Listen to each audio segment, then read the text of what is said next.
السلام علیکم ورحمۃ اللہ وبرکاتہ، نحمده ونصلی علی رسولہ الکریم، اما بعد فاعوذ باللہ من الشیطان الرجیم، بسم اللہ الرحمن الرحیم، رب اشرح لی صدری ویسر لی امری واحلل عقدۃ من لسانی یفقہوا قولی۔ لو أنزلنا هذا القرآن على جبل لرأيته خاشعا متصدعا من خشية الله وتلك الأمثال نضربها للناس لعلهم يتفكرون۔ امثال القرآن پروگرام کے سلسلے میں آج ہم اعمال کی قبولیت اور عدم قبولیت کی مثال پڑھیں گے۔ یہ مثال سورۃ التوبہ کی آیت نمبر 109 میں بیان ہوئی ہے۔ ارشاد باری تعالیٰ ہے، أفمن أسس بنيانه على تقوى من الله ورضوان خير أم من أسس بنيانه على شفا جرف هار فانهار به في نار جهنم واللہ لا یہدی القوم الظالمین۔ کیا بھلا وہ شخص جس نے اپنی عمارت کی بنیاد اللہ کے تقوی اور اس کی رضامندی پر رکھی وہ بہتر ہے، یا وہ شخص جس نے اپنی عمارت کی بنیاد گرنے والی کھائی کے ایک کنارے پر رکھی تو وہ اسے جہنم کی آگ میں لے گری، اور اللہ ظالم قوم کو ہدایت نہیں دیتا۔ اس مثال کا سیاق و سباق کچھ یوں ہے، جیسا کہ آپ جانتے ہیں کہ یہ مثال سورۃ التوبہ میں بیان ہوئی ہے اور ایک خاص پس منظر میں نازل ہوئی ہے۔ اس واقعے کی تفصیل اللہ سبحانہ وتعالیٰ نے یوں ارشاد فرمائی ہے، وَالَّذِينَ اتَّخَذُوا مَسْجِدًا ضِرَارًا وَكُفْرًا وَتَفْرِيقًا بَيْنَ الْمُؤْمِنِينَ وَإِرْصَادًا لِمَنْ حَارَبَ اللَّهَ وَرَسُولَهُ مِنْ قَبْلُ وَلَيَحْلِفُنَّ إِنْ أَرَدْنَا إِلَّا الْحُسْنَى واللہ یشہد انہم لکاذبون۔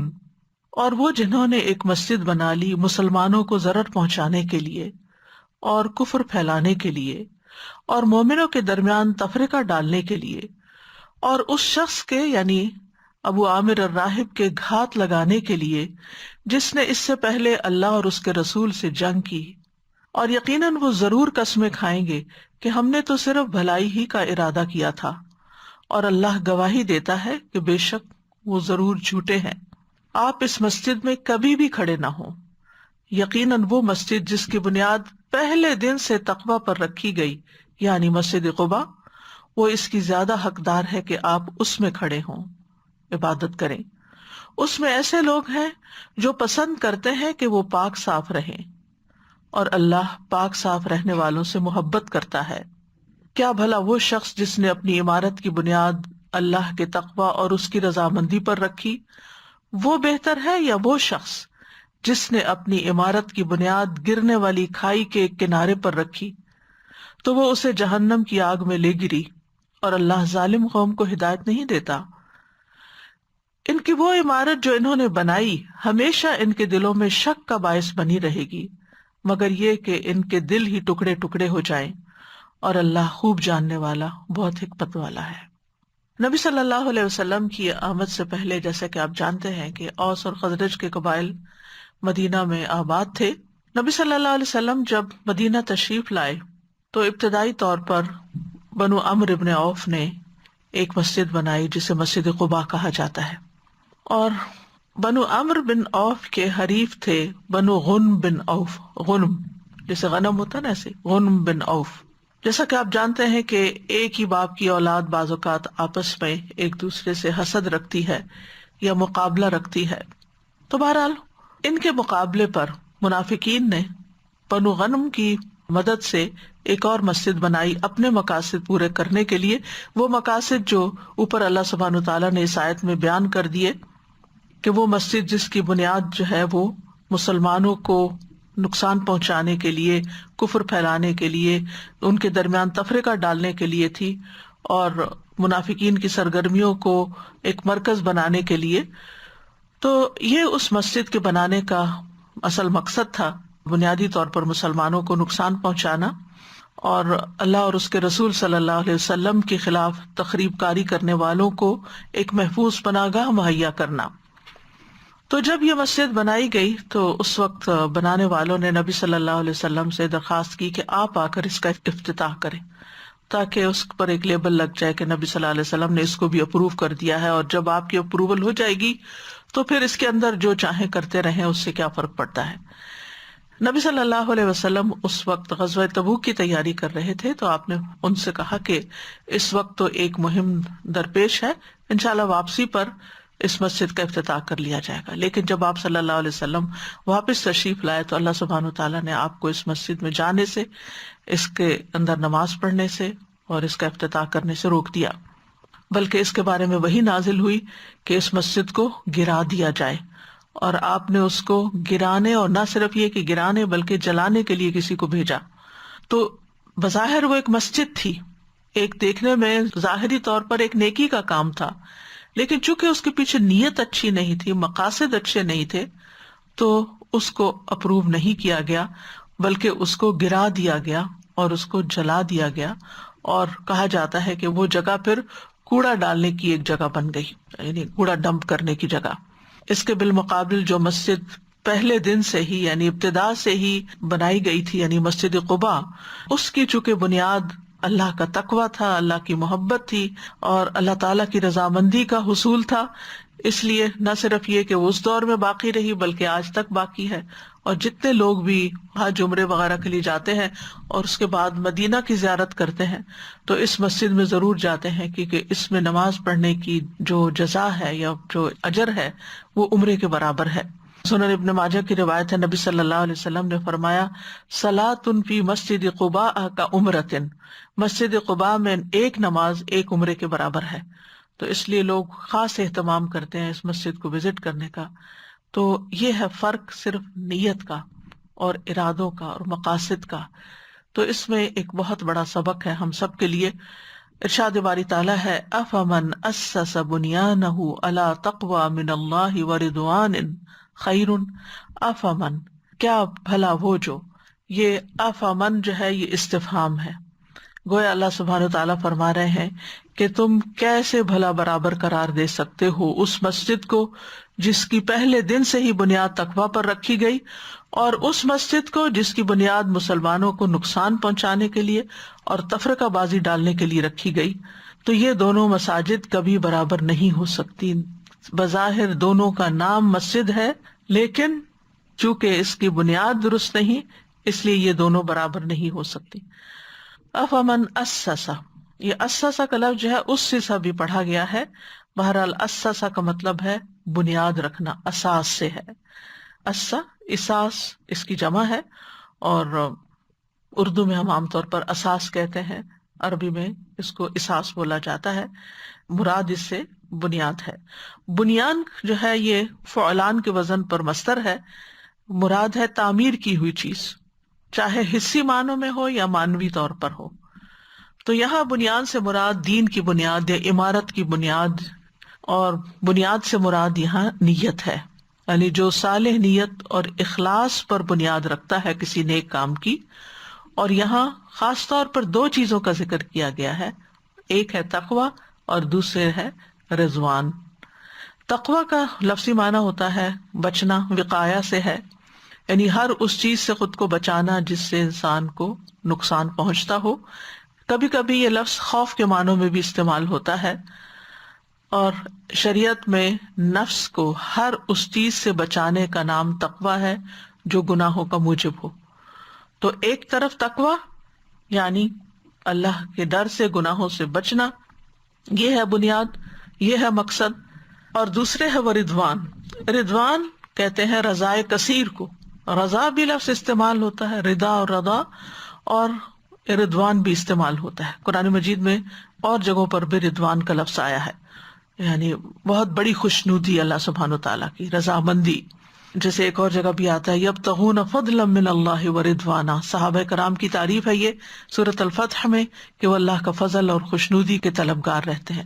اور یہاں پر الا تقوی من اللہ کا مطلب یہ ہے کہ اللہ سے ڈرتے ہوئے، اللہ کے تقوی کی وجہ سے، اور دوسرے یہ کہ اللہ کو راضی کرنے کی امید پر، یعنی اس کے عذاب سے ڈرتے ہوئے اور اس کے ثواب میں رغبت رکھتے ہوئے. دونوں چیزیں آ گئیں، ایک طرف ڈر ہے یعنی رہب ہے، اور دوسری طرف رغبت ہے یعنی ایک طرف خوف ہے اور دوسری طرف امید ہے.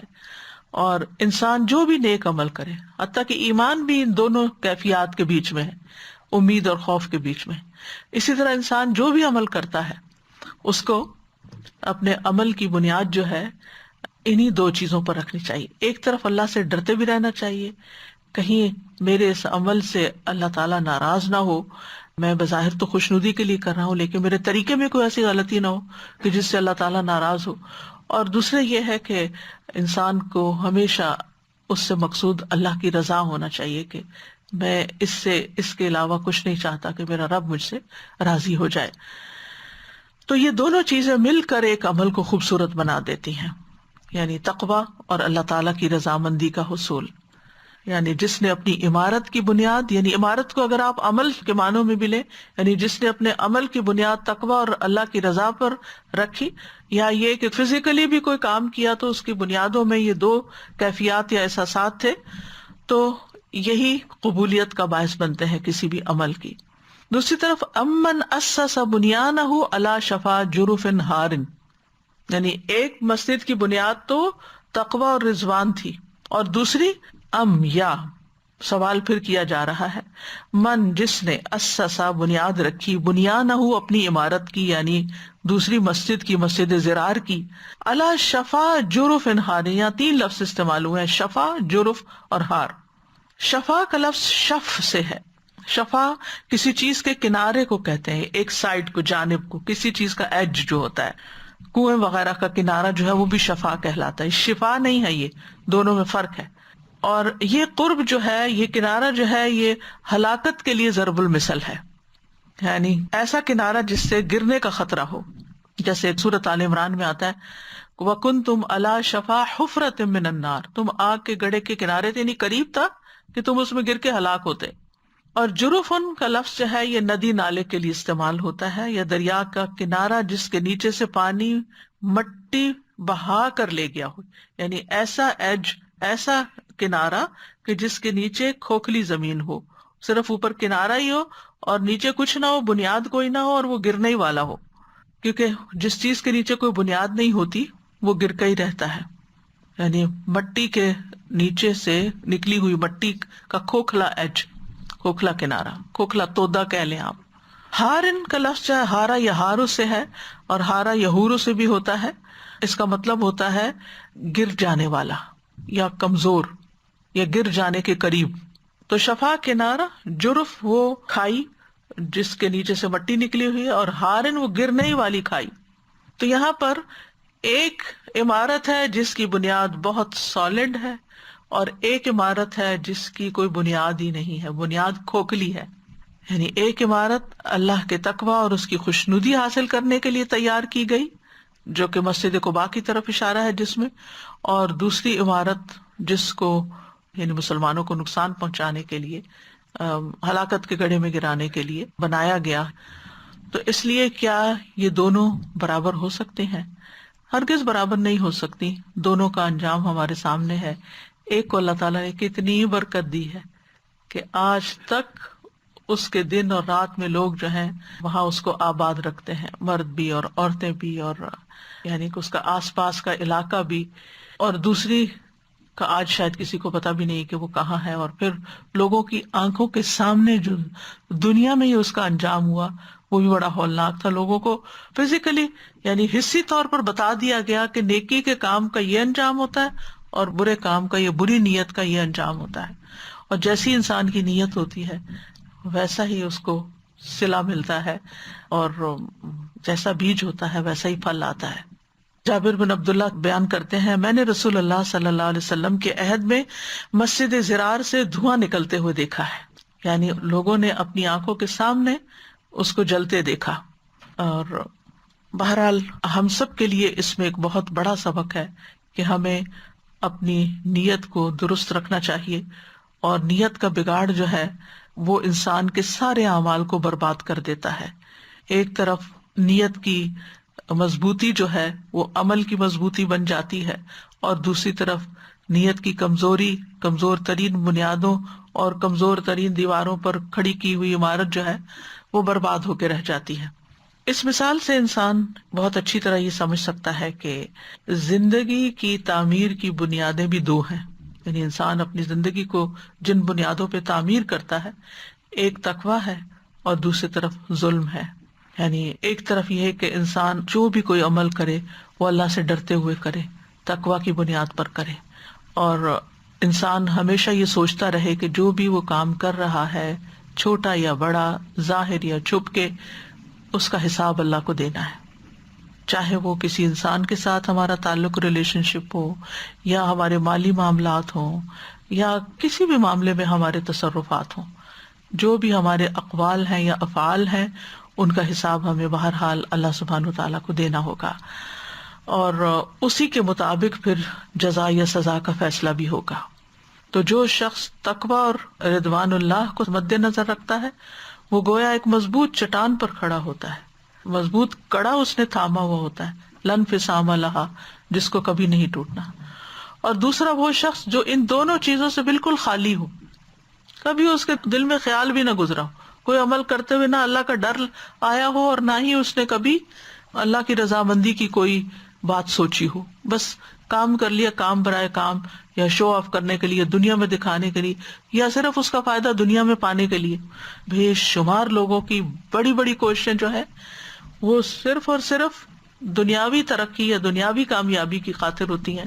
ان کے پیچھے کوئی خاص اور بڑا مقصد نہیں ہوتا جو کہ اللہ کی رضا ہوتی ہے.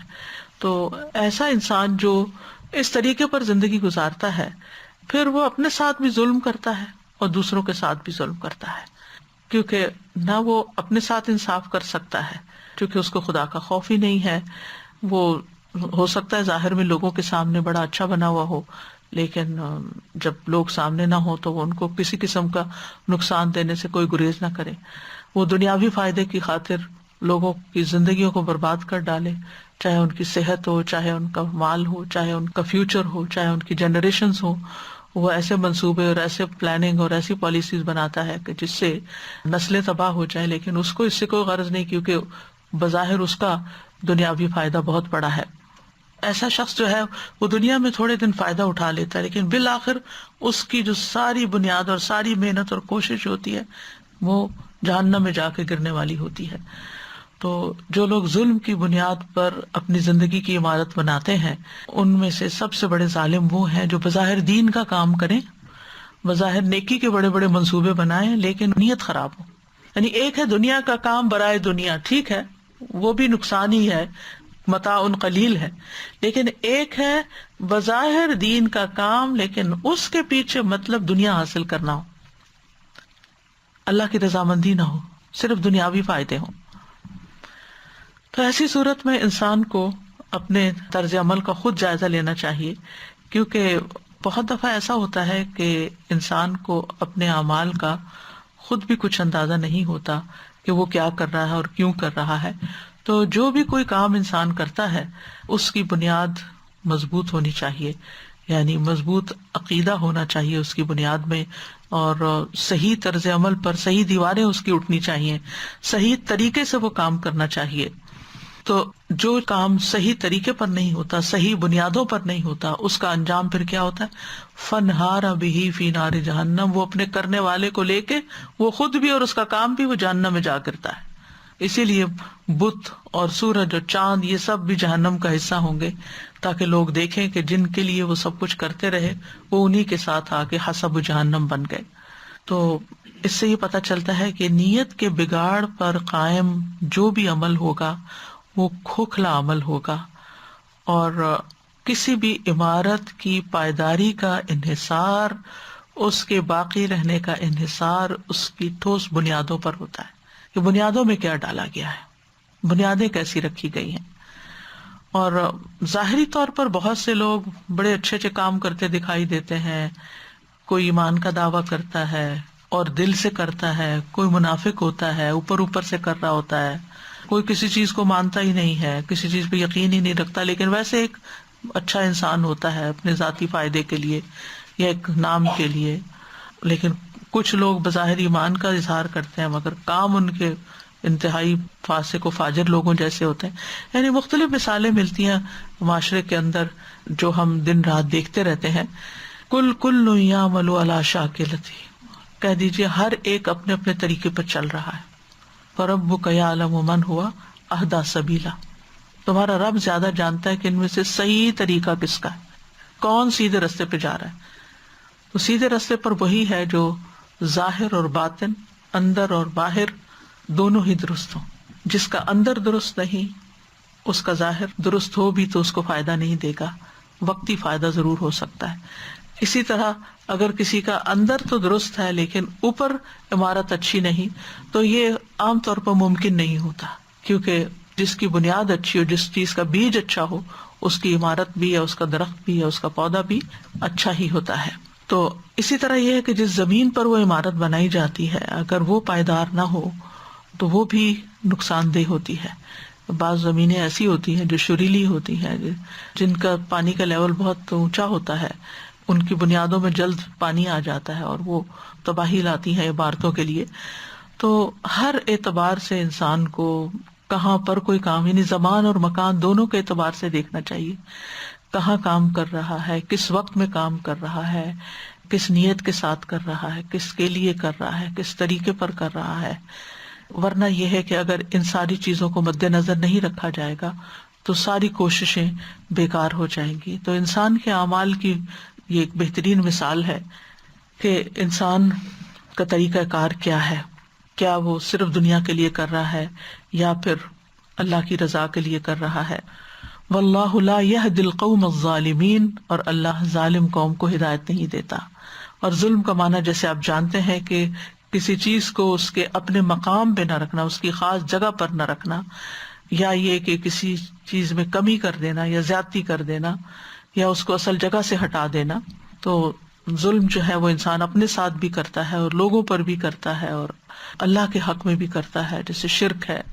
پھر اسی طرح یہ ہے کہ انسانوں کے حقوق مار کے بھی ظلم کرتا ہے.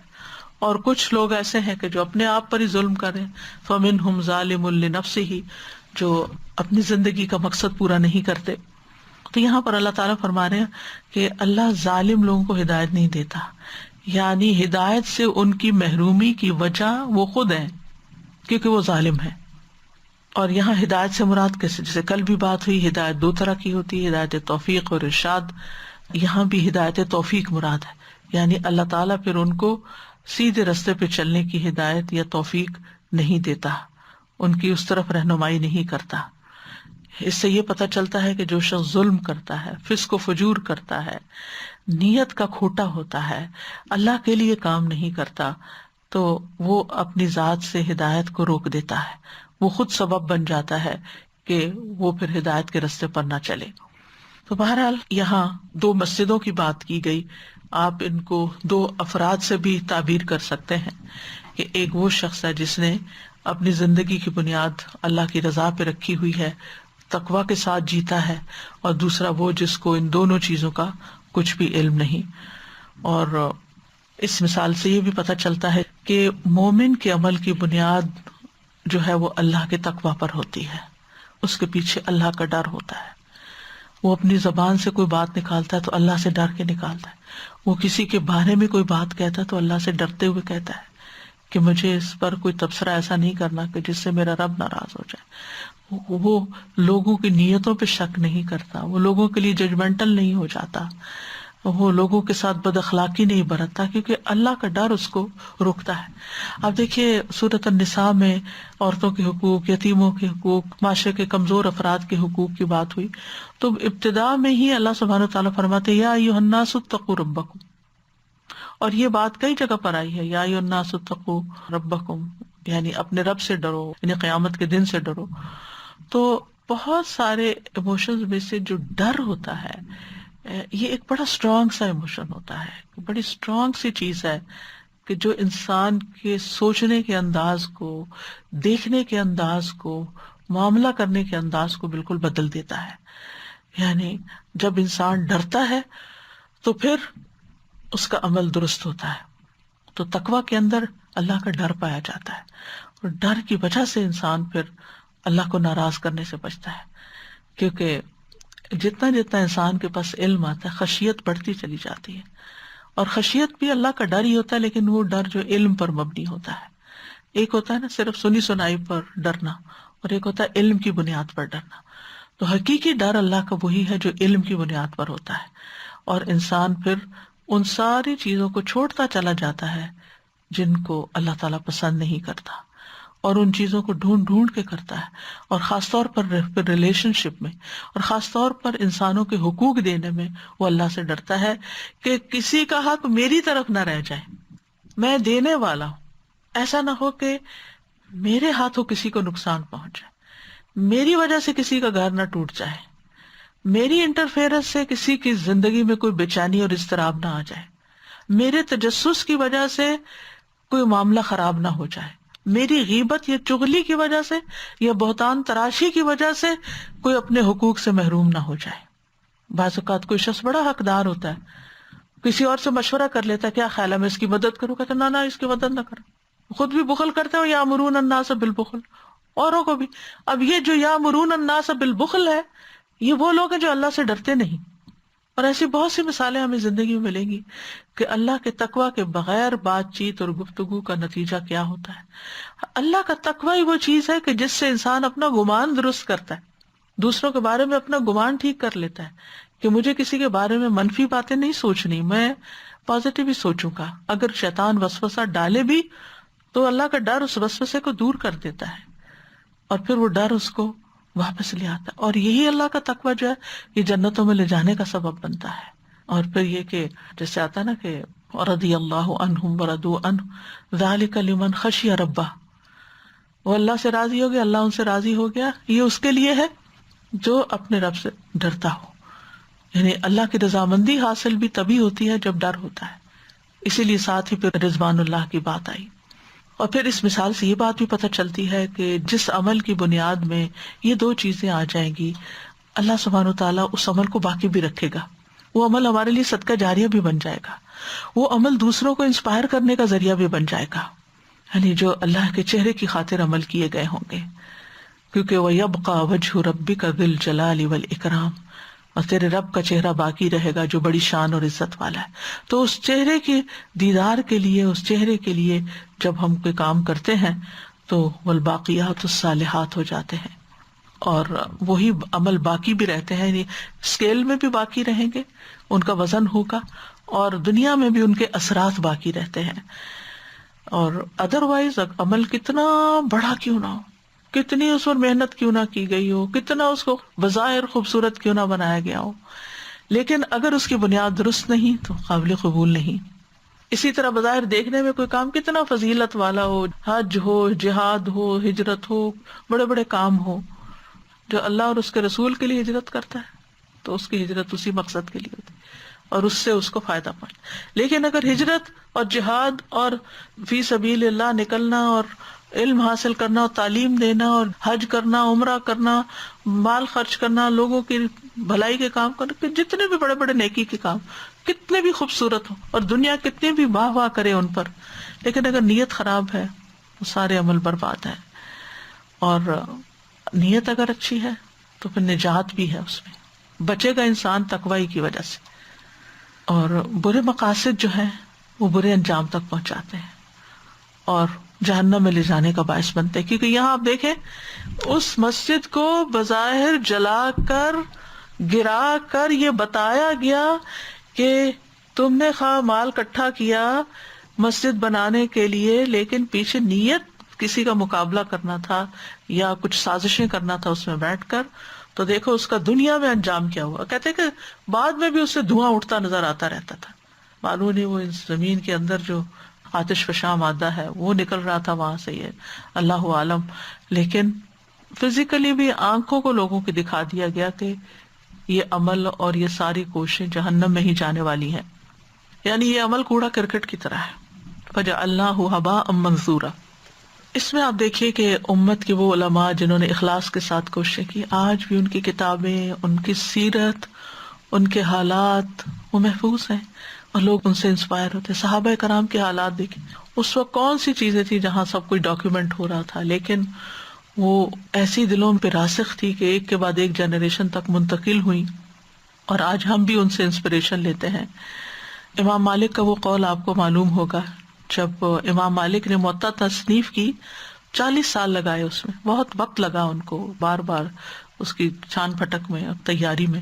تو اس دوران اور لوگوں نے بھی موطا لکھ لی، تو لوگوں نے ان سے کہا کہ آپ کی اس تصنیف کا کیا فائدہ آپ. تو انہوں نے ایک ہی جملہ کہا، ما کان للہ بقیہ، جو کام اللہ کے لیے ہوا وہ باقی رہے گا. اور آج ہم دیکھتے ہیں کہ موطا کے نام سے جو کتاب ہر جگہ جانی پہچانی ہے وہ موطا امام مالک ہی ہے. تو چاہے ہم کوئی کتاب لکھیں، چاہے ہم کوئی کام کریں، نماز پڑھیں، روزہ رکھیں، صدقہ خیرات کریں، تو زیادہ سے زیادہ اپنے دل کے اندر یہ بات جمائیں کہ یہ میں صرف اللہ کی رضا کے لیے کریں، اور مجھے کسی انسان کو نہیں دکھانا اور اس کو خوش نہیں کرنا. کیونکہ ایسے ہی اعمال ہیں جو دنیا سے جانے کے بعد بھی باقی رہتے ہیں، ان کے اثرات باقی رہتے ہیں. حضرت عثمان رضی اللہ عنہ کے کنویں کی مثال ہے. مدینہ میں اس وقت کئی کنویں ہوں گے، لیکن اس وقت سے لے کر اب تک کون سا کنواں باقی ہے؟ وہ یہی کنواں ہے، بئر روما جو ہے. ہو سکتا ہے آپ کو بھی دیکھنے کا اتفاق ہوا. میں خاص طور پر جب مدینہ میں گئی تھی تو اس کی سائٹ پر گئی تھی اور دیکھا کہ کس طرح درختوں کے جھنڈ میں آج بھی وہ کنواں باقی ہے. انہوں نے اس دور کے لوگوں کے لیے اور بعد والوں کے لیے اللہ کی خاطر اس کو وقف کیا تھا، اپنا قیمتی ترین مال دے کر، اور اس کی برکات آج بھی موجود ہیں. اسی طرح نہر زبیدہ جو تھی اس پہ بہت زیادہ خرچ آیا تھا، اور مکہ میں آنے والے حاجیوں کے لیے پانی کی کمی ہوتی تھی تو اس نے یہ نہر بنوائی تھی. اور جب اس کے سامنے حساب کتاب رکھا تو اس نے اس کو پھاڑ دیا کہ یہ اللہ کے لیے ہے. تو بہرحال صدیوں تک وہ نہر بھی باقی رہی اور لوگوں تک اس کی سیرابی پہنچتی تھی. اسی طرح اللہ کی خاطر کی گئی جو دوستی ہے اور جو محبت ہے اللہ کی خاطر کسی انسان سے، وہ بھی قیامت تک باقی رہے گی. الاخلاء یومئذ بعضهم لبعض عدو الا المتقین. سب دلی دوست ایک دوسرے کے اس دن دشمن بن جائیں گے مگر متقی لوگ. ان کی دوستی وہاں بھی باقی رہے گی، وہ وہاں بھی ایک دوسرے کے ساتھ ہوں گے، اللہ کے عرش کے سائے تلے ہوں گے. یعنی کوئی اور مقصد نہیں، کوئی اور وجہ نہیں، کوئی اور ضرورت نہیں، کوئی حاجت نہیں، کوئی لالچ نہیں، کسی قسم کی کوئی فیور لینا مقصود نہیں، کوئی دنیاوی فائدے اٹھانا مقصود نہیں. صرف اور صرف بنیاد ہے تقویٰ، اللہ کا ڈر اور اللہ کی خاطر محبت. کیونکہ ایسے لوگوں سے محبت سے اللہ کا قرب محسوس ہوتا ہے، اللہ تعالیٰ کے قریب جانے کا موقع ملتا ہے. یعنی کچھ دوست ایسے ہوتے ہیں کہ جن کی مجلس میں بیٹھ کے جو پہلے کا ایمان ہوتا ہے وہ بھی رخصت ہو چکا ہوتا ہے. وہ ضرور کسی نہ کسی کی غیبت کریں گے، کسی کا مذاق اڑائیں گے، بعض اوقات صرف آپ کو خوش کرنے کے لیے کوئی غلط بات کریں گے. ایسی دوستی نقصان دہ ہے. لیکن وہ لوگ جو اللہ کے ڈر سے ہی منہ سے بات نکالیں اور غلط بات نہ کریں اور جن سے مل کے آپ کا ایمان بڑھے، یہی دوستی تقویٰ والی دوستی ہے. تو بہرحال جس عمل میں بھی، چاہے وہ کوئی بھی عمل ہو، چاہے مال کا خرچ کرنا ہو، چاہے اور، اگر اللہ کی رضا مقصود ہے تو وہ فائدہ ہی فائدہ دے گا، اس کا دنیا میں بھی فائدہ ہوگا. من عمل صالحا من ذکر او انثی وہو مؤمن فلنحیینہ حیاتا طیبہ. جو نیک عمل کرے گا، واقعی نیک عمل صحیح نیت کے ساتھ، چاہے وہ مرد کرے یا عورت کرے، ایمان کے ساتھ کرے، تو ہم اس کو دنیا میں بھی پاکیزہ زندگی بسر کرائیں گے، دنیا میں بھی اچھی زندگی دیں گے. یعنی اس کے نیک اعمال کا صلہ صرف آخرت میں ہی نہیں ملے گا، اس کے فوائد اور ثمرات دنیا میں بھی نظر آئیں گے اس کو. اس کے برعکس جس کام کی بنیاد درست نہیں ہوگی تو اس کے بارے میں سورۃ الفرقان میں آتا ہے وَقَدِمْنَا إِلَىٰ مَا عَمِلُوا مِنْ عَمَلٍ فَجَعَلْنَاهُ هَبَاءً مَنثُورًا. سورۃ الفرقان میں ہے، اور ہم اس کی طرف آئیں گے جو انہوں نے کوئی بھی عمل کیا ہوگا اسے بکھرا ہوا غبار بنا دیں گے. یعنی بظاہر دیکھنے میں ڈھیروں نیکیاں ہوں گی اعمال نامے میں، وہ ایسا ہوتا ہے نا کہ جیسے جلی ہوئی راکھ ہوتی ہے تو بظاہر اس کے اثرات نظر بھی آتے ہیں کہ کیا کیا جلا ہوا ہے، لکڑی کی شیپ بھی نظر آ رہی ہوگی، کوئی کتاب ہے تو وہ بھی نظر آ رہی، لیکن جو ہی آپ اس کو اٹھائیں گے تو ہاتھ میں کچھ بھی نہیں آئے گا. تو یہی حال ان لوگوں کا ہوگا جو اللہ کی رضا کے لیے کام نہیں کرتے کہ جب قیامت کے دن اس کا نتیجہ سامنے آئے گا تو وہ غباری ہوگا. تو بہرحال ہمارے دین میں، اور یہ واحد دین ایسا ہے کہ جس میں ایکولی امپورٹنس ہے نیت کی، یعنی عمل بھی اہم ہے لیکن بنیاد بھی بڑی اہم ہے. یعنی یہ نہیں کہ آپ عمل کی بنیاد کھڑی کرتے رہے اور نیچے کچھ نہ ہو. جتنا اوپر جائیں اتنا ہی نیچے بھی گہرائی میں جائیں، ساتھ ساتھ اللہ سے ڈرتے جائیں. جتنی جتنی تعمیر اوپر ہوتی جائے اتنی اتنی نیت نیچے زمین میں، یعنی بنیادوں میں اس کی نیت کی طرف بھی توجہ رکھی جائے. بعض اوقات ہم ایک کام شروع کرتے ہیں اس وقت نیت اچھی ہوتی ہے لیکن کچھ عرصے کے بعد نیت بدل جاتی ہے، یا لوگ ہی نیت خراب کر دیتے ہیں، لوگ تعریفیں غلط قسم کی شروع کر دیتے ہیں اور انسان بہل جاتا ہے، یا شیطان کوئی وسوسہ ڈال دیتا ہے اور انسان اس کام سے رک جاتا ہے. تو اعمال کا دار و مدار جو ہے وہ نیتوں پر ہے، اور اخلاص جو ہے وہ شرط ہے، یعنی خالص نیت کا ہونا شرط ہے. فمن کان یرجو لقاء ربہ فلیعمل عملا صالحا ولا یشرک بعبادۃ ربہ احدا. جو شخص اپنے رب کی ملاقات کی امید رکھتا ہو تو لازم ہے کہ وہ عمل کرے، نیک عمل، اور اپنے رب کی عبادت میں کسی کو شریک نہ بنائے. رسول اللہ صلی اللہ علیہ وسلم نے فرمایا ان اللہ لا يقبل من العمل الا ما كان له خالصا وابتغي به وجهه. اللہ تعالیٰ صرف وہ عمل قبول کرتا ہے جو خالص اس کی رضا کے لیے ہو اور اس کا چہرہ چاہنے کے لیے کیا جائے. اخلاص ہوگا تو ہی قبولیت ہوگی. ایک شخص نبی صلی اللہ علیہ وسلم کے پاس حاضر ہوا اور کہنے لگا آپ بتائیں، ایک شخص جنگ کے لیے جاتا ہے اور ثواب اور شہرت دونوں کا طلبگار ہے، ثواب بھی چاہیے شہرت بھی چاہیے، اسے کیا ملے گا؟ فرمایا کچھ نہیں ملے گا. اس نے 3 بار یہی سوال کیا اور 3 بار آپ نے فرمایا اسے کچھ نہیں ملے گا. آپ نے فرمایا اللہ صرف اس عمل کو قبول کرتا ہے جو خالص اس کے لیے کیا جائے اور صرف اس سے ہی اس کا چہرہ چاہا جائے. گویا دوسرے لفظوں میں جو کام اللہ کے لیے نہیں کیا گیا وہ فائدہ مند نہ ہوگا. ابن تیمیہ کہتے ہیں جس کام میں اللہ کی توفیق نہ ہو وہ نہیں ہوتا، اور جو اللہ کی رضا کے لیے نہیں ہوتا وہ فائدہ مند نہیں ہوتا اور قائم نہیں رہتا، باقی نہیں رہتا، اس کا اثر نہیں ہوتا. یعنی کوئی نیکی کا کام ہم اللہ کی توفیق کے بغیر نہیں کر سکتے. اللہ ہی ہمارے دل میں ڈالتا ہے، ہمیں سنواتا ہے، ہمیں دکھاتا ہے، ہمیں موقع عطا کرتا ہے، ورنہ ہم تو بیٹھے ہوتے کہیں. ابھی اگر ہم یہاں بیٹھے ہیں تو صرف اللہ کی دی ہوئی توفیق سے بیٹھے ہیں. وہ نہ چاہے تو پتہ نہیں ہم کہاں بیٹھے ہوں، کیا کر رہے ہوں اس وقت میں، کوئی اور چیزیں ہمیں اپنے اندر مشغول کر لیں. تو جہاں توفیق نہیں ہوتی وہاں کام نہیں ہوتا. یہ کام اللہ کی توفیق سے ہوتے ہیں. اب اس پر شکر ادا کرنا چاہیے نا کہ اس نے توفیق دی، اس نے مٹیریلائز کر دیا، موقع عطا کر دیا، ہو گیا کام. پھر اس کے بعد اب اگلا امتحان ہے کہ اللہ نے تو توفیق دے دی لیکن ہم کیا کر رہے ہیں؟ کیا ہم بھی اللہ ہی کے لیے پلٹ کے اس کو کر رہے ہیں؟ کیونکہ نتیجہ اس وقت نکلے گا، چاہے توفیق ہو گئی، چاہے آپ نے کام کر لیا، اچھا نتیجہ صرف اس وقت نکلے گا جب آپ کی نیت اچھی ہوگی. انسان کے پاس لا حول ولا قوت الا باللہ، کوئی طاقت نہیں، کوئی تدبیر نہیں مگر یہ کہ اللہ ہی اس کو سجھائے. حضرت علی رضی اللہ عنہ کہتے ہیں خبردار تم ایسے وقت میں زندگی گزار رہے ہو جس میں تمہیں مہلت دی گئی ہے، وقت ہے تمہارے پاس، اس کے بعد تمہاری موت ہے. جو مہلت کے دنوں میں موت آنے سے پہلے اللہ کے لیے اپنے عمل کو خالص کر لیتا ہے تو اس کا عمل اچھا ہو جاتا ہے اور وہ اپنی آرزو پا لیتا ہے.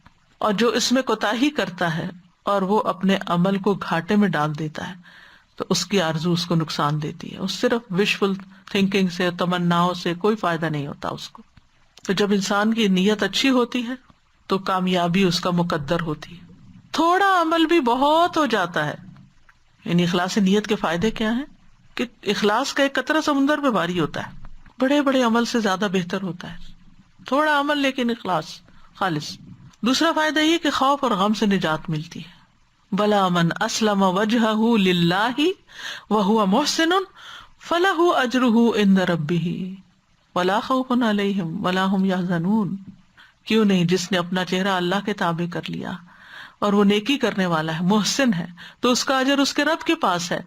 ان پر نہ کوئی خوف ہے اور نہ وہ غمگین ہوں گے. پھر یہ کہ اجر باقی رہتا ہے. وما تنفقون الا ابتغاء وجہ اللہ وما تنفقوا من خیر یوفى الیکم وانتم لا تظلمون. پورا پورا بدلہ واپس ملے گا، ظلم نہیں کیا جائے گا. پھر یہ کہ وہ اجر کئی گنا بڑھا دیا جاتا ہے، جتنا جتنا اخلاص زیادہ ہوگا اتنا گنا اجر زیادہ ہوگا. وما آتیتم من زکاۃ تریدون وجہ اللہ فاولئک هم المضعفون. اور جو کچھ تم زکوٰۃ میں سے دیتے ہو اللہ کے چہرے کا ارادہ کرتے ہوئے، تو یہی لوگ کئی گنا بڑھانے والے. دے زکوٰۃ رہے لیکن اس زکوٰۃ کا بھی ملٹیپل فائدہ ہو جائے گا. پھر ہر عمل پر درجہ بلند ہوتا چلا جاتا ہے. معمولی نیکی پر بھی اجر مل جاتا ہے، حتیٰ کہ کوئی شخص اگر اپنی بیوی کے منہ میں ایک لقمہ ڈالتا ہے، صحیح بخاری کی روایت میں، اس پر بھی اس کو اجر ملتا ہے، چھوٹے چھوٹے عمل پر بھی، چھوٹی چھوٹی نیکیوں پر بھی. پھر یہ کہ گناہ معاف ہو جاتے ہیں. رسول اللہ صلی اللہ علیہ وسلم نے فرمایا مسلمان بندہ جب اللہ کے چہرے کا ارادہ کرتے ہوئے نماز پڑھتا ہے تو اس کے گناہ اس طرح جھڑ جاتے ہیں جیسے درخت کے پتے جھڑے. اچھا، عام طور پر ہماری ایک نفسیات ہے، وہ یہ کہ جب ہم کوئی فرض ادا کرتے ہیں نا تو ہم تو سمجھتے ہیں یہ تو فرض ہے نا، اس کا ثواب نہیں سوچتے ہم کبھی. لیکن ہم سمجھتے ہیں ثواب تب ملے گا جب ہم کوئی نفلی کام کریں گے، نفل نماز پڑھیں گے تو ثواب ملے گا، صدقہ کریں گے تو ثواب ملے گا. حالانکہ زکوٰۃ کی ادائیگی اور حج کی ادائیگی اور نماز کی ادائیگی یہ سارے گناہوں کو صاف کر دینے والے اعمال ہیں، لیکن ہم نیت نہیں کرتے. ہمیں اس کی نیت بھی کرنی چاہیے. پھر اسی طرح اکٹھے ہو کے اللہ کا ذکر کرنا. رسول اللہ صلی اللہ علیہ وسلم نے فرمایا جب کوئی جماعت اکٹھے ہو کر اللہ کا ذکر کرتی ہے، یعنی ایک جگہ بیٹھ کے کرتے ہیں اللہ کو یاد، اور اس سے اس کا مقصد صرف اللہ کا چہرہ ہوتا ہے، تو آسمان سے ایک منادی آواز لگاتا ہے تم اس حال میں کھڑے ہو کہ تمہارے گناہ معاف ہو چکے، تمہارے گناہ نیکیوں میں بدل دیے گئے. کتنا بڑا اجر اور ریوارڈ ہے مل جل کے اللہ کو یاد کرے. کیونکہ عموماً لوگ جب اکٹھے ہوتے ہیں نا پھر وہ دنیا کی باتیں، کھانے پینے کی باتیں، ہنسی مذاق اور ادھر ادھر کی چٹ چیٹ وہ زیادہ انجوائے کرتے ہیں. لیکن اگر اسی طرح اکٹھے ہو کر چاہے اپنے گھر کے اندر ہی ہو یا کہیں باہر ہو یا مسجد ہو تو اس میں بیٹھ کر اللہ کو یاد کرنا، قرآن پڑھنا، کچھ بھی ہو تو اللہ تعالیٰ اس کا فائدہ دیتا ہے، لیکن اللہ کی خاطر ہو. پھر یہ کہ شیطان کے بہکاموں سے حفاظت مل جاتی ہے انسان کو. اس نے کہا تھا نا لَأُغْوِيَنَّهُمْ أَجْمَعِينَ إِلَّا عِبَادَكَ مِنْهُمُ الْمُخْلَصِينَ، سب کو بہکا دوں گا سوائے تیرے مخلص بندوں کے. پھر لوگوں کے اندر قبولیت. فضیل بن ایاز کہتے ہیں جو شخص یہ چاہتا ہے کہ اس کا تذکرہ کیا جائے تو نہیں کیا جاتا، یعنی جس کو یہ خواہش ہوتی ہے نا میرا نام بلند ہو، کئی لوگ بڑی بڑی کوششیں کرتے ہیں مشہور ہونے، اور جو اپنے تذکرے کو ناپسند کرتا ہے اس کا تذکرہ کر دیا جاتا ہے. پھر قیامت کے دن اچھا انجام ہوگا. والذین صبروا ابتغاء وجہ ربہم واقاموا الصلاۃ وانفقوا مما رزقناہم سرا وعلانیہ ویدرؤون بالحسنۃ السیئۃ اولئک لہم عقبی الدار. جنہوں نے اپنے رب کا چہرہ طلب کرنے کے لیے صبر کیا، نماز قائم کی، جو ہم نے انہیں دیا ہے اس میں سے کھلے چھپے خرچ کیا، برائی کو نیکی کے ساتھ ہٹایا، یہی لوگ ہیں جن کے لیے اس گھر کا اچھا انجام ہے. پھر جنت میں داخلہ. نبی صلی اللہ علیہ وسلم نے فرمایا جو شخص اللہ کا چہرہ چاہنے کے لیے صدقہ کرے.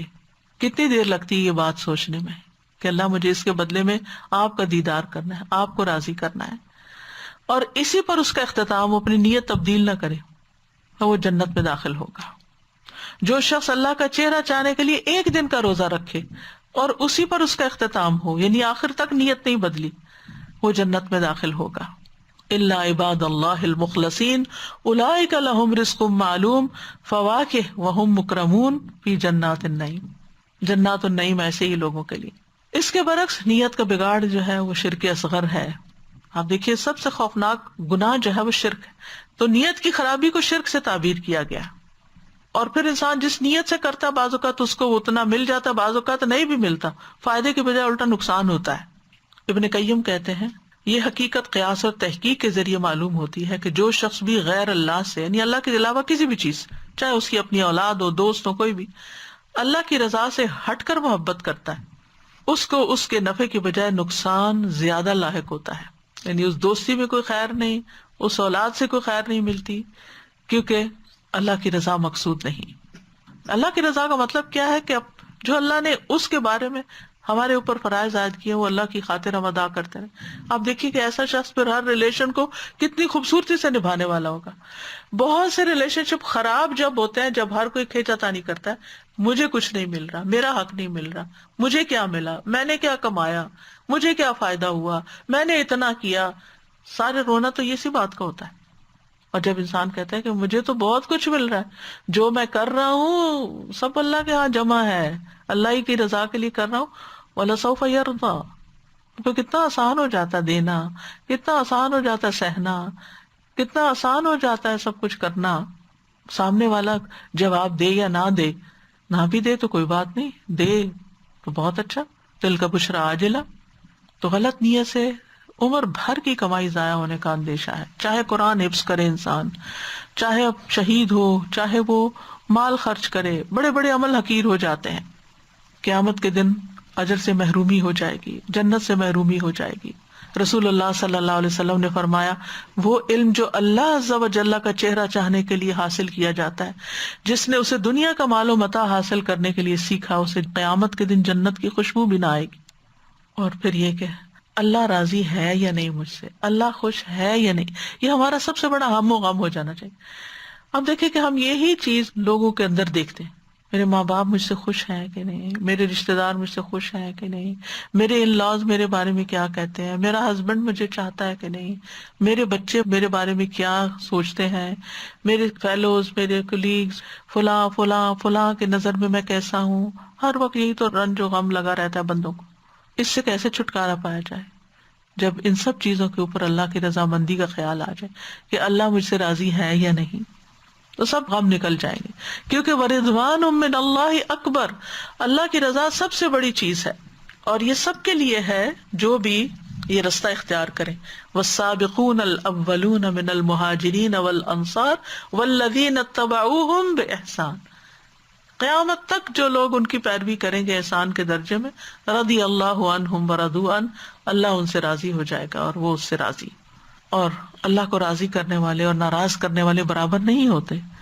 افمن اتبع رضوان اللہ کمن باء بسخط من اللہ، کیا وہ شخص جو اللہ کی رضا کی پیروی کرے اس کی طرح ہو سکتا ہے جو اللہ کی طرف سے کوئی ناراضگی لے کے لوٹے؟ اللہ کی رضا حاصل کرنے والوں، چاہنے والوں کو سلامتی کی راہیں دکھائی جائیں گی. یہدی بہ اللہ من اتبع رضوانہ سبل السلام، اس کتاب کے ذریعے اللہ ان لوگوں کو سلامتی کی راہیں دکھاتا ہے جو اس کی رضا کے پیچھے چلتے ہیں. اور اجر عظیم ملتا ہے جو اللہ کی رضامندی کے لیے کام کرتا ہے. رسول اللہ صلی اللہ علیہ وسلم نے فرمایا، جو شخص اللہ کی رضا لوگوں کو ناراض کر کے تلاش کرے گا تو لوگوں سے پہنچنے والی تکلیف کے سلسلے میں اللہ اس کے لیے کافی ہو جائے گا. بعض اوقات ایسا ہوتا ہے نا کہ آپ کو کوئی حق بات کہنی ہوتی ہے، لیکن آپ اس ڈر سے کہ فلاں ناراض ہو جائے گا، لیکن وہ ضروری بھی ہوتی ہے، تو ٹھیک ہے آپ اپنا انداز درست کریں، لیکن بات وہی کریں جو سچائی پر مبنی ہو. چاہے وقتی طور پہ ماں باپ ہو یا کوئی بھی ناراض بھی ہو، جیسے گواہی دینے کا معاملے میں آتا ہے، یا قریبی رشتہ داری کیوں نہ ہو، اللہ تعالیٰ بعد میں ان کو راضی بھی کر دیتا ہے اور وہ شکر گزار بھی ہوتے ہیں. اور جو شخص ساری زندگی اللہ کو راضی کرتا رہتا ہے، موت کے وقت اللہ اس کو اپنی رضا کی خوشخبری دیتے ہیں. المؤمن اذا حضرہ الموت بشر برضوان اللہ. اللہ اکبر. مومن کو جب موت آتی ہے تو اسے اللہ کی خوشنودی اور اس کے ہاں اس کی عزت کی خوشخبری دی جاتی ہے، اس کو پہلے سے خوشخبری مل جاتی ہے. اس وقت مومن کو کوئی چیز اس سے زیادہ عزیز نہیں ہوتی جو اس کے آگے ہوتی ہے، وہ دنیا سے زیادہ آگے کو چاہ رہا ہوتا ہے، اس لیے وہ اللہ سے ملاقات کا خواہش مند ہو جاتا ہے، اور اللہ تعالیٰ بھی اس کی ملاقات کو پسند کرتا ہے. جنت والوں کو بھی اللہ کی رضامندی کی خوشخبری دی جائے گی جو ان کے لیے سب سے بڑی چیز ہوگی. تو ہمیں ایسے اعمال کرنے چاہیے جو اللہ کو راضی کریں، جیسے چھوٹے چھوٹے کام ہیں، مثلاً اللہ کی تقدیر پہ راضی ہونا، اللہ کے فیصلوں پہ راضی ہونا، ناراض نہ ہونا کہ تو نے مجھے کیوں اس امتحان میں ڈالا، یا مجھ سے یہ چیز کیوں لے لی، یا ایسا میرے ساتھ کیوں ہو گیا. نہیں، راضی برضا. پھر اسی طرح جو نعمتیں ملی ہیں ان پر راضی رہنا، یہ نہیں کہ روتے رہنا یہ نہیں ہے وہ نہیں ہے. توجہ اور انرجی اس پہ لگانے کی بجائے اس چیز پہ توجہ دینا، کیا کچھ ملا ہے مجھے. ہر لقمے اور ہر گھونٹ پر اللہ کا شکر ادا کرنا اللہ کو راضی کر دیتا ہے. پھر اسی طرح ان رشتوں کو راضی رکھنا جن کی رضا میں اللہ کی رضا ہے، جیسے رب کی رضا باپ کی رضا میں ہے اور رب کی ناراضگی باپ کی ناراضگی میں ہے. پھر اس کے ساتھ ساتھ ان اعمال سے پرہیز کرنا چاہیے جو اللہ کو ناراض کرنے والے ہیں، یعنی جن پر اللہ کا غضب آتا ہے. تو ہمیں دعا کرنی چاہیے کہ اللہ تعالیٰ ہمارے سارے اعمال کو اپنی رضا کے لیے کر لے، ہمارے اعمال اخلاص پر مبنی ہو، اللہ کے تقوی اور اس کی خوشنودی کو حاصل کرنے پر. جو کام بھی کریں اللہ کی خاطر کریں، چاہے کسی کو کھانا کھلائیں، چاہے کسی قیدی کو آزاد کریں، چاہے کسی مسکین کی مدد کریں. انما نطعمکم لوجہ اللہ لا نرید منکم جزاء ولا شکورا. شکریہ کا بھی انتظار نہ کریں، کیونکہ بعض اوقات یہ ہوتا ہے کہ ہم اکنالجمنٹ کا انتظار کر رہے ہوتے ہیں کہ اس نے ذکر ہی نہیں کیا، میں نے اس کے ساتھ یہ بھلائی کی تھی، اس نے تو یاد ہی نہیں رکھا. پھر یہ کہ ہم اپنی زندگی میں تقویٰ کو لازم کر لیں، پھونک پھونک کے قدم رکھیں، ظلم اور اسراف سے بچیں کیونکہ اللہ تعالیٰ ایسے لوگوں کو ہدایت نہیں دیتا. گناہ کے کاموں سے بچیں. ابن القیم کہتے ہیں کہ انسان جب گناہوں اور نافرمانیوں کو چھوڑ دیتا ہے تو اس کا اخلاق اور شخصیت محفوظ ہو جاتی ہے، اس کی عزت کی حفاظت ہوتی ہے، مقام اور مرتبے کی حفاظت ہوتی ہے، مال کی حفاظت ہوتی ہے جسے اللہ نے دنیا اور آخرت کے فوائد کے قائم رکھنے کا ذریعہ بنایا. مخلوق اس سے محبت کرتی ہے، اس کو بدن کی راحت نصیب ہو جاتی ہے، نفس کی خوشی، فکر، غم اور دکھوں کی قلت ہو جاتی ہے، دل کے نور کی حفاظت ہوتی ہے کیونکہ نافرمانیاں اس نور کو بجھاتی ہیں، نیکی کرنا آسان ہو جاتا ہے، چہرے پر تر و تازگی آ جاتی ہے، رونق آ جاتی ہے، لوگوں کے دلوں میں اس کے لیے رعب ڈال دیا جاتا ہے، اس کی دعائیں قبول ہونے لگتی، اس کے اور اللہ کے بیچ میں اجنبیت ختم ہو جاتی، اللہ کا قرب محسوس ہوتا ہے، فرشتوں کی قربت اور ساتھ اور دوستی ملتی ہے، انسانوں اور جنوں کے شیاطین اس سے دور ہوتے ہیں، وہ موت سے نہیں ڈرتا، پھر وہ اپنے رب سے ملاقات اور اس کی طرف جانے پہ خوش رہتا ہے. اللہ تعالیٰ اس کو ایسی خوشی اور سرور سے بدلہ دے گا کہ وہ خوشی اسے گناہ کر کے حاصل نہیں ہوگی. جب فوت ہوتا ہے تو فرشتے جنت کی خوشخبری دے رہے ہوتے ہیں، آئندہ اس کے لیے اب کوئی خوف اور غم نہیں رہتا، دنیا کی جیل سے جنت کے باغوں کی طرف منتقل کر دیا جاتا ہے. قیامت کے دن جب لوگ سورج کی گرمی سے تپ رہے ہوں گے وہ عرش کے سائے میں ہوگا. اللہ کے دائیں طرف جو لوگ ہوں گے متقین اور اولیاء ان کے ساتھ ہوگا. تو گناہوں کو چھوڑنا اور نیک اعمال کو کرنا بے شمار فائدے لاتا ہے، اگرچہ وہ نفس پہ بھاری ہوتے ہیں. نیکی کرنا بھی کبھی نفس پہ بھاری ہوتا ہے، اور گناہ چھوڑنا بھی نفس پہ بڑا بھاری ہوتا ہے کیونکہ نفس عادی ہو چکا ہوتا ہے نا، ایڈکٹ ہو چکا ہوتا ہے. لیکن جو اللہ کی رضا کے لیے کر لیتا ہے، تقویٰ کی وجہ سے کر لیتا ہے، تو اللہ تعالیٰ اس سے راضی ہو جاتا ہے. رب اوزعنی ان اشکر نعمتک التی انعمت علی وعلی والدی وان اعمل صالحا ترضاہ وان اعمل صالحا ترضاہ وان اعمل صالحا ترضاہ وادخلنی برحمتک فی عبادک الصالحین. اللہم وفقنا لما تحب وترضى اللہم وفقنا لما تحب وترضى اللہم وفقنا لما تحب وترضى اللہم اجعل عملی کلہ صالحا واجعلہ لوجہک خالصا ولا تجعل لأحد فیہ شیئا. اللہم احسن عاقبتنا فی الامور کلہا واجرنا من خزی الدنیا وعذاب الآخرہ. اللہم انی اسألک الہدی والتقی والعفاف والغنی. اللہم آت نفسی تقواہا وزکھا انت خیر من زکاہا انت ولیہا ومولاہا. اللہم انی اسألک علما نافعا وعملا متقبلا ورزقا طیبا. ربنا تقبل منا انک انت السمیع العلیم وتب علینا انک انت التواب الرحیم. وصلی اللہ تعالی علی خیر خلقہ محمد وعلی آلہ واصحابہ واہل بیتہ اجمعین. ایمان لانے سے پہلے ان کا ایک غلام تھا، وہ گم ہو گیا تھا، اور پھر جب وہ ایمان لاتے ہیں تو وہ آ جاتا ہے واپس، تو اس کو آزاد کر دیتے ہیں لوجہ اللہ.